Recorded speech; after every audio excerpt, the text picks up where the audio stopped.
আসসালামু আলাইকুম। সুপ্রিয় দর্শক, মুজিবীয় শুভেচ্ছা। আজকে আমি আবারও বিষয় নিয়ে আলোচনা করতে চাই। আপনারা জানেন যে গতকালকে এবং পরশু বাংলাদেশের বিভিন্ন জায়গায়, বিশেষ করে গাজীপুরে, আওয়ামী লীগের নেতাকর্মীরা প্রতিরোধ গড়ে তুলেছিল। ধীরে ধীরে আওয়ামী লীগ কর্মীরা যাচ্ছে।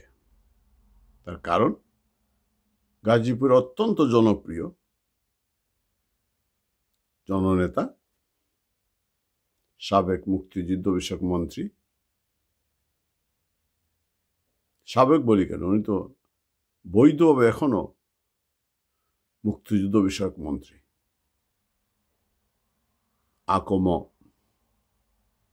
মোজাম্মেল হোসেন। ওনার বাড়িতে বৈষম্য বিরোধী, তথাকথিত বৈষম্য বিরোধী ছাত্রনেতারা, সমন্বয়করা ভাঙচুরের নামে ডাকাতি করতে গিয়েছিল। সাধারণ মানুষ তাদেরকে প্রতিরোধ করেছে, কারণ মানুষ অতিষ্ঠ হয়ে গিয়েছে। প্রতিরোধ করেছে, ডাকাতরা আক্রান্ত হয়েছে, আহত হয়েছে। এই যে গাজীপুর সহ চট্টগ্রাম, হাতিয়া, সাভার, এই যে প্রতিরোধ এবং আওয়ামী লীগের যে লিফলেট কর্মসূচি চলছে, মানুষের যে সাড়া পাওয়া যাচ্ছে, তাতে ইউনূস সহ জঙ্গিরা, জঙ্গি সর্দাররা, সমন্বয়করা কুত্তা পাগল হয়ে গিয়েছে। ওরা বুঝতে পেরেছে তারা চূড়ান্ত সীমায় পৌঁছে গিয়েছে। এরা ৩২ নম্বর ভাঙচুর করেছে। শুধু ভাঙচুর করে নাই, বঙ্গবন্ধুর নামে কুৎসা রটার চেষ্টা করছে।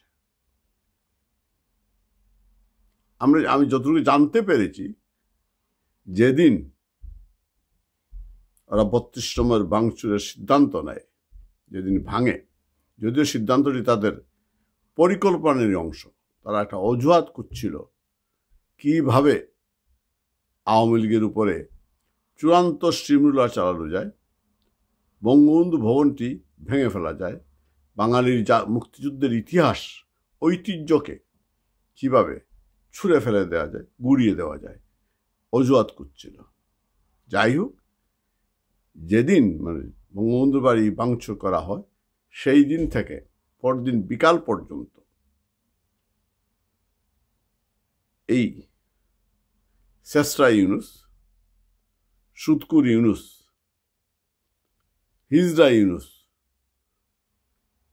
কোনো বিদেশি ফোন, কোন রাষ্ট্রের কারো ফোন ধরেনি, এমনকি উপদেষ্টারাও তাদের ফোন ধরেননি, কারণ তারা নীরব ছিল। তারা বোঝাতে চেয়েছে, তার কিছু পরের দিন ইউনূস যখন নাটকের অবতারণা করে বঙ্গবন্ধুর বাড়ি ভাঙা নিয়ে বিবৃতি দেয়, অনাকাঙ্ক্ষিত, অনভিপ্রেত, আর সহ্য করা হবে না বলে, তখন সারা দুনিয়ার মানুষ হেসেছে। কারণ সবাই জানে এই বুলডোজার ব্যক্তিগত কার সম্পত্তি নয়, এটা সিটি কর্পোরেশন একমাত্র বুলডোজারের মালিক। এই বুলডোজারগুলো এই সরকারের নির্দেশে এই সিটি কর্পোরেশন থেকে সরবরাহ করা হয়েছে। পুলিশ জানে না, সেনাবাহিনী এসে চলে যায়। এই বিষয়গুলো নিয়ে অনেকে আলোচনা করেছেন, আমিও করলাম। কালকে আমি বলেছি, এর জন্য আবার এই বঙ্গবন্ধু বাড়ি ভাঙচুর, আওয়ামী লীগের নেতাদের ভাঙচুর, তার দায়ও তারা শেখ হাসিনার উপর দিতে চায়, বঙ্গবন্ধু কন্যার উপরে দিতে চায়, যার জনগণ কোনো অবস্থায় মেনে নেয়নি, মেনে নেব না। সারা দুনিয়া জানে এই সবই হয়েছে ইউনূস এবং তার সাঙ্গপাঙ্গদের পরামর্শে, সম্মতি নিয়ে। তখন তারা এই দেশটিকে একটি জঙ্গি রাষ্ট্র বানাতে চায়, আইএস রাষ্ট্র বানাতে চায়। কালকে দেখেছি বুধ সোহরাওয়ার্দী উদ্যানে কোথাও ভাঙচুর হচ্ছে, সেইখানে আইএসের পতাকা একজন ধরে আছে। যে কথাটা আসছি বলতে চাচ্ছি, আমি আওয়ামী লীগ নিধনের জন্য কুত্তা পাগল হয়ে কোনো উপায় না দেখে জঙ্গি ইউনূস সরকার অপারেশন ডেভিল হান্ট নামে একটা অপারেশন শুরু করতে চায়, যা আমাদেরকে 1971 সালের অপারেশন সার্চলাইটের কথা মনে করিয়ে দেয়। লক্ষ লক্ষ মানুষকে যে অপারেশন সার্চলাইটের মাধ্যমে একই রাতে হাজার হাজার মানুষকে হত্যা করা হয়েছিল। সেই যুদ্ধাপরাধী জামাত, সেই যুদ্ধাপরাধী পাকিস্তান, তাদেরই দূষর আজকে অপারেশন ডেভিল হান্ট নামে একটি কর্মসূচি হাতে নিয়েছে। তার উদ্দেশ্য একটাই, মুক্তিযুদ্ধের শক্তিকে, আওয়ামী লীগকে, পক্ষের বুদ্ধিজীবীদেরকে, শিক্ষকদেরকে, ছাত্রদেরকে হত্যা করা। তারা তাদের অসমাপ্ত কাজটা করতে চায়। 1971 সালে যা করতে পারেনি, আবারও তারা সেই পায়তারা করছে। আমাদের যারা বন্ধুরা, এদেরকে বন্ধু বলবো না, মির্জাফর বলবো, সুখের আশায়, ক্ষমতার আশায় লাল হয়ে গিয়েছিলেন, আজকে তাদের চেহারা দেখলে বড় করুণা হয়। তাদের অবস্থা হচ্ছে না ঘরকা না ঘাটকা, কোথাও তাদের আজকে আশ্রয় নেই, 2 পয়সার দাম নেই। যে বিএনপি ক্ষমতায় যাবে বলে বসেছিল খাপড় ইস্ত্রি করে, তারেক প্রধানমন্ত্রী হয়ে যাবে, শেখ হাসিনার পতন হবে, তারা ক্ষমতায় চলে যাবে, লুটপাট শুরু করবে। যদিও ক্ষমতা না গিয়েই যেভাবে লুটপাট করছে, ক্ষমতায় গেলে যে কি করবে আল্লাহ মালুম। যদিও তাদের যাওয়ার কোনো আশা নেই।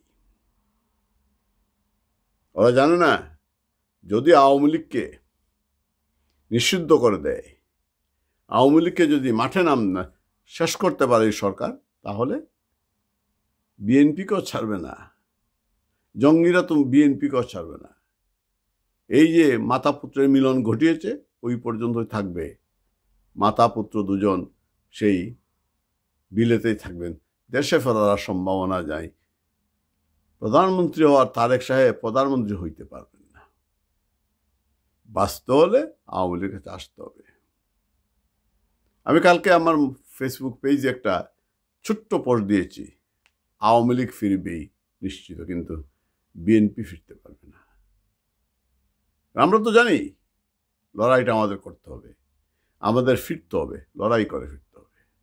মুক্তিযুদ্ধের বাংলাদেশকে, মুক্তিযুদ্ধের জাতিকে, বাঙালি জাতিকে বাঁচাতে হবে। প্রয়োজনে গৃহযুদ্ধ হবে, আরেকটি মুক্তিযুদ্ধ হবে। আমরা পরাজিত হব না, কেউ আমাদের দাবায় রাখতে পারবে না। বঙ্গবন্ধু কন্যা ইতিমধ্যে গতকালকে আপনারা দেখেছেন, উনি যার যা কিছু আছে তাই নিয়ে প্রতিরোধ গড়ে তোলার আহ্বান জানিয়েছেন। আপনাদের মনে আছে বঙ্গবন্ধু 7ই মার্চে বলেছিলেন, যার যা কিছু আছে তাই নিয়ে প্রস্তুত থাকো। আমরা প্রস্তুত। গাজীপুরবাসী দেখিয়ে দিয়েছে কিভাবে প্রতিরোধ করতে হয়। আমাদের অস্ত্রের হবে না। শুনেছ নাকি গোপালগঞ্জে যাবে, টঙ্গিপাড়া যাবে। গোপালগঞ্জে টঙ্গিপাড়ার ইতিহাস তো যাব না, যা একটাও ফিরে আসতে পারবি না। যাবি একটাও ফিরে আসতে। কাল তো গাজীপুরে প্রাণ নিয়ে বেঁচে ফিরেছিস, গোপালগঞ্জ থেকে ফিরতে পারবি না। তোরা অপারেশন ডেভিল হান্ট করবি, আমরা শুরু করব। আমরা শুরু করছি অপারেশন জঙ্গি হান্ট। আমরা শুরু করব অপারেশন রাজাকার হান্ট। আমরা শুরু করব অপারেশন সমন্বয়ক হান্ট। পালিয়ে যাওয়ার সুযোগ তোদের নেই, আমরা ধরবই। সারা বাংলাদেশের আনাচে কানাচে খুঁজে তোদেরকে বের করব। আওয়ামী লীগ নিষিদ্ধ করে দেখ, আওয়ামী লীগের উপর অত্যাচার নির্যাতন যত চলবে, আওয়ামী লীগ তত বেশি শক্তিশালী হবে, তত বেশি ঐক্যবদ্ধ হবে। যারা আওয়ামী লীগের মধ্যে বিপদ সৃষ্টি করতে চান, আহাম্মকের স্বর্গে বাস করছেন, আপনারা পারবেন না। বঙ্গবন্ধুর সৈনিকদের মধ্যে খুব অভিমান সবই আছে, কিন্তু অনৈক্য নেই, হবেও না। আমরা বঙ্গবন্ধুর সৈনিক। বঙ্গবন্ধু কোনোদিন পরাজিত হননি।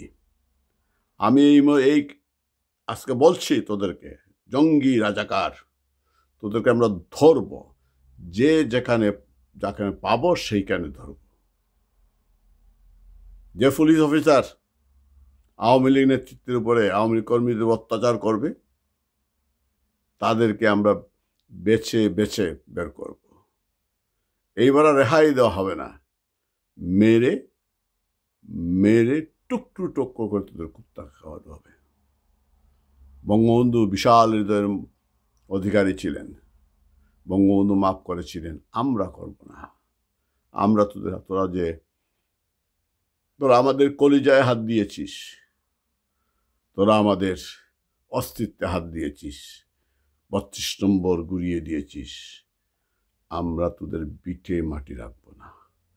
বাংলাদেশের যেখানেই যাবি, যেখানেই পাবো, তোরকে ধরে ধরে আমরা জবাই করব। মনে রাখিস। সমন্বয়করা যাবি কোথায়? এই হাসনাত সার্জিদুর যাবি কোথায়? তোদের বাড়ি থেকে ধরে নিয়ে আসবো। তোদের মা বাবা নাই, তোর মা অগ্নি নাই, ওরা তো ওদেরকে প্রয়োজনে ওদেরকে ধরা হবে। বুঝতে পারবি? সবাই প্রস্তুত হন, যুদ্ধ শুরু হয়ে গিয়েছে। এইবার রেহাই দেওয়া হবে না। এবার শুরু হবে অপারেশন জঙ্গি হান্ট, শুরু হবে অপারেশন ইউনুস হান্ট। বড় ডেভিল ইউনুস।